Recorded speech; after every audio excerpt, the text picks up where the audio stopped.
ఇప్పుడు ఏమైనా లాభం జరిగిందా? సరే ఇప్పుడు ఒక 1000 కోట్లు సరే పోయింది, ఎటన్నా ఎవడో తిన్నాడు ఏమో చేసిండు, పోనీ ఆ 4000 కోట్లతోనే ఏమైనా ప్రయోజనం కలిగింది, వాళ్ళ జీవితాలు బాగున్నాయని అనుకోవడానికి ఏమన్నా ఉందా ఏమన్నా? అంటే దీన్ని 2 కోణాలుగా చూడొచ్చు. ఒకటి, గతం నుంచి వెళ్ళి పరిశీలిస్తే ఒక సామాన్య ఒక పేద కురుమాయనగో పేద గొల్లాయనగో ఆలోచించినప్పుడు ప్రభుత్వం ఇన్ని ప్రభుత్వాలలో ఏ ప్రభుత్వం నుంచి నాకు ఎలాంటి లబ్ధి జరగలే, కాబట్టి ఈడ 20,000 వస్తానయా 30,000 వస్తానయా ఎంతో కొంత నాకు లాభం జరుగుతుంది అనే సంతకం పెట్టిన ఆయన ఇప్పుడు కరీంనగర్ జిల్లాలో జరిగిన ఆయనకు గొర్రెలు అదే వస్తలేవని తెలుసు, 500 మంది సంతకాలు పెట్టిళ్ళు అట్లా. అంటే ఇప్పుడు 30కి 30 ఇచ్చింది కాబట్టి అదే గొప్ప అంతే, ఎక్కువ అదే జరిగింది. అదే ఈ ట్రాన్సాక్షన్ మనీ ట్రాన్సాక్షనే. నేను ఒకటైతే ఓపెన్గా మనోడు ఒకటి వీడియో జూమ్ కాల్లో వచ్చిండు, మాచర్ల నుంచి డీసీఎంలో అందరిని ఆడికి తీసుకుపోయారు, ఆడెక్కిచ్చిర్రు ఇక్కడ దించిర్రు మళ్ళీ తీసుకుపోతారు, వీడియో రికార్డ్ చేస్తారు, డబల్ చెక్ చేతిలో పెట్టిరు, కథం అంతా వీడియో రికార్డ్ చేస్తారు. ఇవే గొర్రెలు అటు పోతే ఇటు వస్తాయి. దశల వారీగా ఫస్ట్ మంచి గొర్రెలు ఇచ్చిండ్రు, స్టార్టింగ్లో చాలా మంచి గొర్రెలు ఇచ్చిండ్రు. అందరు అప్పుడు గొర్రెలు సాదుకున్న వాళ్ళు బాగుపడ్డ వాళ్ళు కూడా ఉన్నారు, కొందరు లేరు అని చెప్పి మొత్తం 100% కొట్టేయడానికి సరైనది కూడా కాదు. ప్రతి స్కీములో కొంతమందికి ఏదో రూపంలో లబ్ధి జరుగుతుంది, ఎట్లనో ఇందులో కూడా కొంతమందికి మొదట్లో స్టార్టింగ్లో ఎవరికైతే తీసుకున్నారో డాక్టర్లకు కూడా భయం, అదేలే స్టార్టింగ్ ఉంటుంది కదా కొద్ది రోజులు, ముఖ్యమంత్రి కార్యాలయమే పర్యవేక్షణ చేస్తుంది అనే భయం. కాబట్టి అట్లాంటి భయాన్ని ఈజీగా వదిలిపెట్టింది ప్రభుత్వమే. ఇక్కడ చేసిన కంప్లైంట్ అదే గవర్నమెంటు, అదే మంత్రి, అధికారులు చేంజ్ అయినలు, మరి మారినప్పుడు ప్రతిసారి ఏదో ఒకటి మారుతాన్లు, అవినీతి జరుగుతుంది. యాక్షన్ తీసుకోవాల్సిన టైంలో తీసుకోలేదు, తీసుకున్న కంప్లైంట్ చేసినా పట్టించుకోలేదు. కాబట్టి మనం అవినీతి జరగలేదు అనడానికి ఆస్కారం లేదు.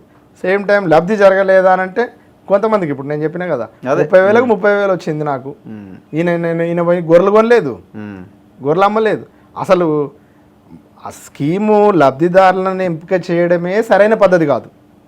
అవును, 7,30,000 మందిని లబ్ధిదారులు ఎంపిక చేసిండ్రు.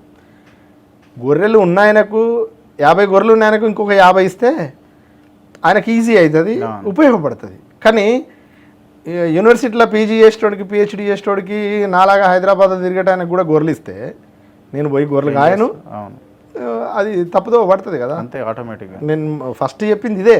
ఆయన ఎక్కడో అమ్మాలనుకుంటాడు, లేకపోతే ఇంకొకరికన్నా ఇవ్వాలనుకుంటాడు, అమ్మేస్తాడు అంతే సహజంగా. అవును, కాబట్టి అంతమంది లబ్ధిదారులను ఎంపిక చేయడమే సరైనది కదా. ఆ లబ్ధిదారులను ఎంపిక చేయడమే ప్రభుత్వం లక్ష్యం. బయటికి చెప్పేది గొల్ల కుర్మల ఆర్థిక ప్రయోజనం పొందడము, గొర్రెల సంపద పెరగడం, అసలు ఇవన్నీ పక్కన పెడితే ఇన్ని లక్షల గొర్రెలు ఏ నుంచి తెస్తారు? ఎక్కడి నుంచి తెస్తాడు?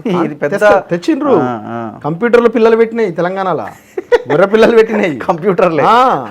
మీరు 2019లో ప్రతి 5 సంవత్సరాలకు ఒకసారి సెంట్రల్ గవర్నమెంట్ సెన్సెస్ తీస్తుంది, పశువుల లెక్కలు తీస్తుంది ప్రతి 5 సంవత్సరాలు.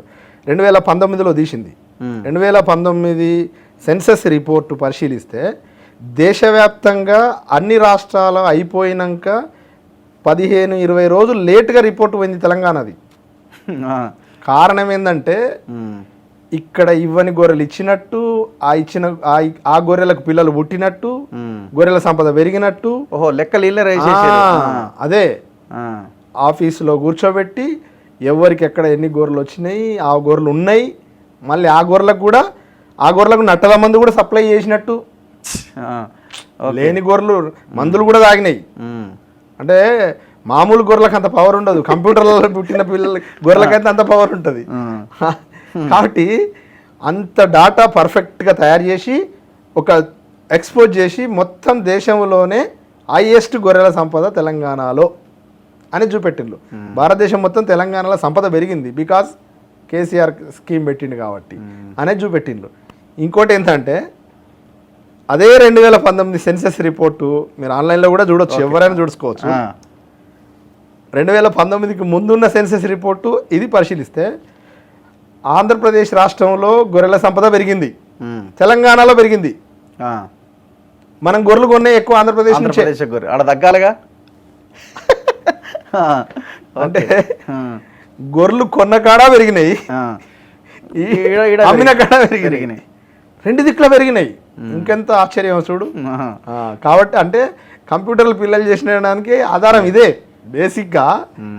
అసలు మొత్తం ఇప్పుడు ఈడీ ఎంటర్ అయింది కదా, ఇప్పుడు ఈడీ ఎంటర్ అయింది ఇప్పుడు ఈడీ ఎంటర్ అయింది కదా. ఈడీ ఆన్లైన్లో ఈడీ అధికారులు గతంలో ఉన్న సెన్సస్ రిపోర్ట్, ఇప్పుడు సెన్సస్ రిపోర్ట్ తీసి అసలు ఇది ఎంత పెరిగింది, ఎట్లా పెరిగింది, అక్కడ ఎట్లా పెరిగినాయి, ఇక్కడ ఎట్లా పెరిగినాయి, ఆ అధికారిని ఇద్దరిని కూర్చుని పెట్టి చెప్పుండి మీరు అని అడగాలి. ఇప్పుడు ఏమన్నా లెక్క తెలుస్తుందా? ఇప్పుడు ఈడీ ఎంటర్ అయింది, ట్రాన్సాక్షన్స్ కథా వ్యవహారం ఏదో తెలుస్తామని అంటున్నారుగా.